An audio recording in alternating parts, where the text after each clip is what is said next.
Hello my creative friends, welcome to Fatema's Art Show. Today I am going to show you how to make a decorative coaster. If you have seen my previous episode, you might have seen me use this decorative coaster.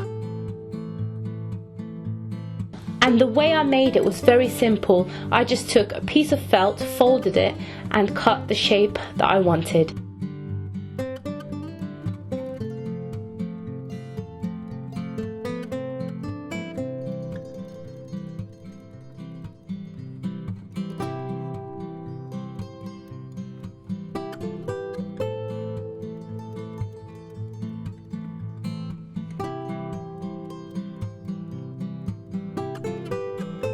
And I just wanted to show you other examples, so I made a few more.